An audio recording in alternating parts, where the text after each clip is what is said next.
There are many ways to describe the late international icon Nelson Mandela, but those who actually spent time with him while in exile and worked in his government realized he was a true leader whose ideals are still in play today.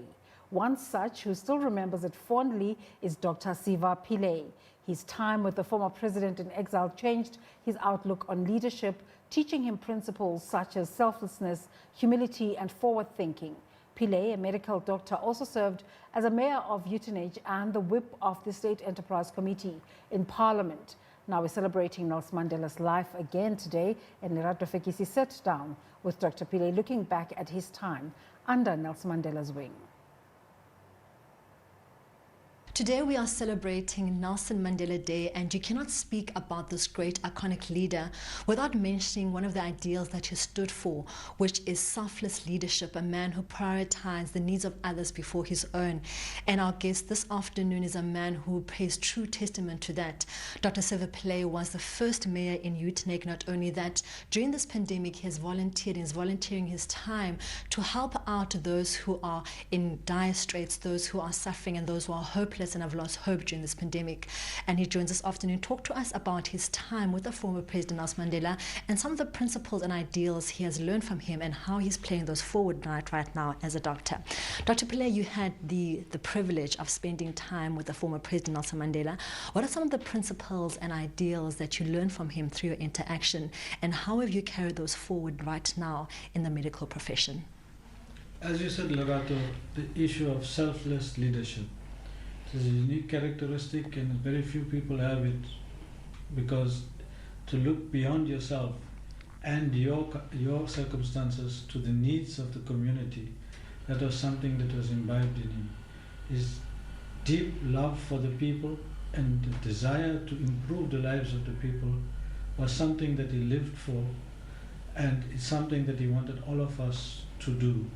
And I think that is what inspired us, his vision of reconciliation and his vision to look beyond what is now and the present and the crisis, to look at a future for South Africa in which all of us could live in peace and happiness with reconciliation, is a vision that I think that he brought to South Africa.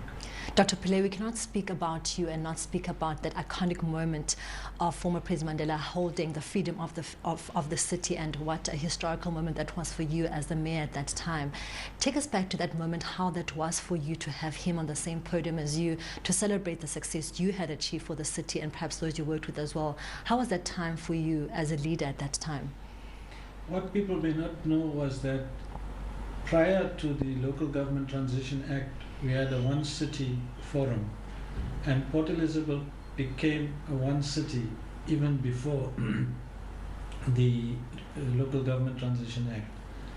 And it was surprising that after the act was passed, Uitenhage was a totally divided town, in which we had the right wing on one side who were prepared to close everything, and you had the extreme left on the other side who felt that they were marginalized and they had nothing more to lose. So you had a warring faction which did not care about reconciliation. They were worried about revenge. And in that situation, I was brought into the leadership to try to bring reconciliation between these two groups, and a major employer like VW, for them to prosper and to continue, and to make things happen in which Uitenhage can be a model city for the future. And I had to leave my job as a doctor to become the mayor, and I was thrust into this. And one of the things we said to Madiba is that if we pull this off and we do it, then he must accept freedom of the city. And he said, I will be. And we were the first one to give him the freedom of the city, and that's why he accepted it for Uitenhage, because it became the embodiment of what reconciliation could be. And it was surprising, because after the visit of Mandela, it galvanized the whole thing. VW opened their B plant, investments poured into the place. People who were sworn enemies were sitting next to each other. And it was surprising, because first there was opposition to give Mandela freedom of the city, then everybody was wanting to be the one who presented the freedom of city to Mandela. So it's an amazing feeling of a man who could bring people together.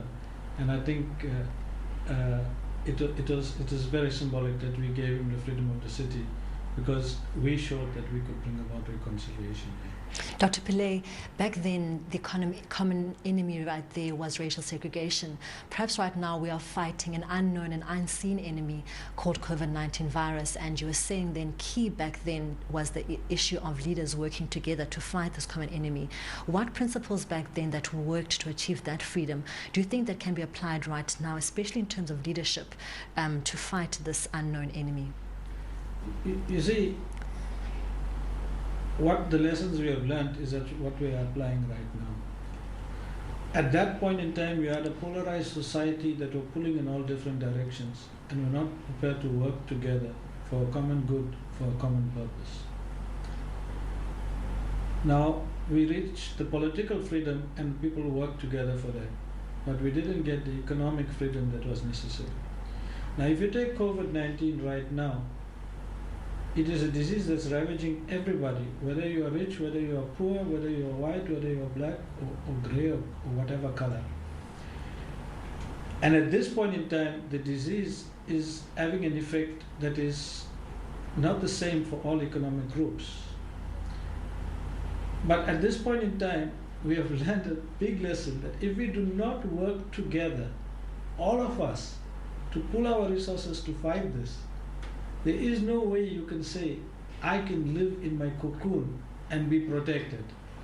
And the lesson that Mandela taught us at that time, work together for a common good, be selfless and look at a broader picture and a bigger vision. That's what we're asking people to do now. All people are coming together to play their part in fighting this pandemic such that we can have a tomorrow in which all of us can live. Remember, if somebody in KwaNaBuhle gets sick, you cannot say, I live in Winterhoek Park and it will not come to me, because you will meet in the shopping center and it will spread to each other. So all of us need to fold our sleeves, see how we can participate and contribute. And I think Madiba taught us that, and that's what we are trying to do at this point in time. There was another vision that he had, was that all departments must work together. That's why he had a portfolio called RDP, in which Minister Jay Naidu was, where he said, don't work in silos in health, education, and come together for RDP and reconstruct and develop the society. We went back to silos again. At this point in time, with COVID-19, we are starting again to realize you cannot work in silos. All people need to work together to fight this pandemic. And I think that's a lesson that we learned and a principle that we are applying now. Dr. Pillay, you also spoke early on about the importance of people sacrificing their time, especially now during COVID-19, because it really must be all hands on deck. You are a medical doctor who has vast history in the medical profession, but you have taken your time out to volunteer and help out. How important is it at this time for people to really epitomize and personify selfless leadership and volunteer their time and services, even their skills, no matter how high of profession they are, to help those that are desolate? It's a two-edged sword, because once we want people, a lot of people to volunteer and do things, but at the same time we are saying to the people, you need to keep social distance, stay at home so that others can be safe. Having said that, the sacrifices being made by the medical profession, the emergency services, the ambulance services, the police and the frontline workers is just astronomical. And they have to do this while themselves having a fear of contracting the illness. So it is a huge sacrifice for them to make. But at the same time, people can re-engineer themselves towards the pandemic. If you take engineering firms, they are now building ventilators for us. You're taking alcohol firms that were making alcohol for the consumption is now making sanitizers. You're getting PPE coming in from cottage industries and cooperatives.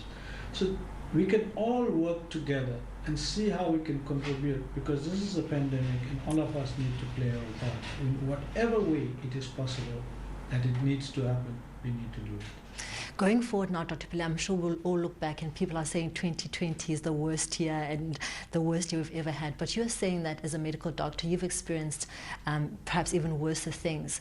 Nelson Mandela also was in isolation. He was perhaps in prison as well. What keeps you going as a doctor? What is the one thing that makes you wake up, like whatever woke up Nelson Mandela back in the past, that makes you motivated to wake up and try and serve again more than anything else? You see, you'll either be existing every day if you just wake up and continue with your routine. You've got to have a belief that tomorrow has got to be better than today. If you have that belief in your heart that we can make tomorrow better than what we have today, then it's something that will drive you always. And it's what drove Madiba and others during the time of the struggle. We could either lament about the condition we were in, or dream of a better tomorrow and work towards it. There's no point dreaming and sleeping with it. You have to work towards it. And we actually always have this dream that South Africa will have a better tomorrow, and we'll all have to contribute to make that tomorrow better. And it can be the most beautiful place in the world if we all work towards it. And you have to do that because that's the belief that we have. Lastly, Dr. Pillay, as we celebrate Nelson Mandela Day today, and we are looking at an iconic man who was a selfless leader, what are the few things that you take back from his life that you think must never be forgotten as we look at the current struggles, whether economically, politically, health-wise, that we are facing, that you think perhaps are a mantra for you that you take back from him?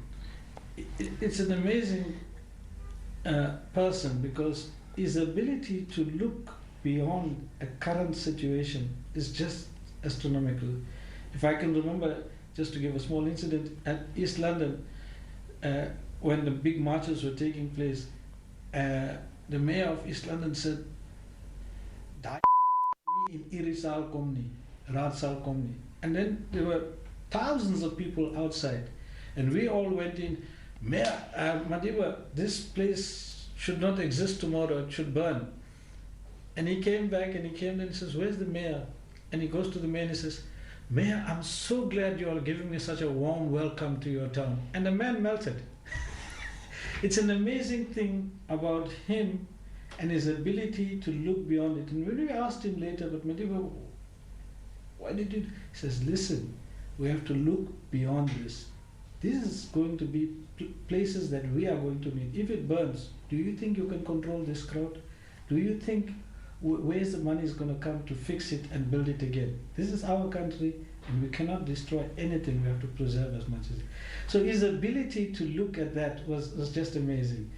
His ability where he could inspire people. I mean, when he came here, VW as a company was really considering whether it was worth to make investments in South Africa and everything. After his visit, VW opened a B plant, Goodyear opened in South Africa, Snelleke opened here. And it was an amazing feeling where people have a belief and they see the man and they saw what he was standing for. And it was a genuineness about him that they will believe that we can follow this person.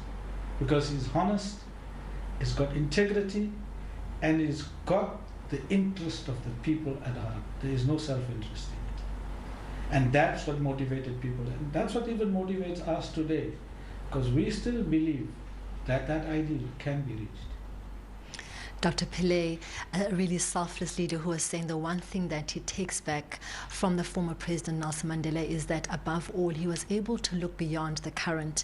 More than anything else, he always prioritized the needs of people before his own. And he says, if we are to build this rainbow nation that we talk about, we need to have more people of his caliber, people that say, at whatever take, at whatever cost, I must serve the people above my own selfish interest. But for now, let's go back to you in studio.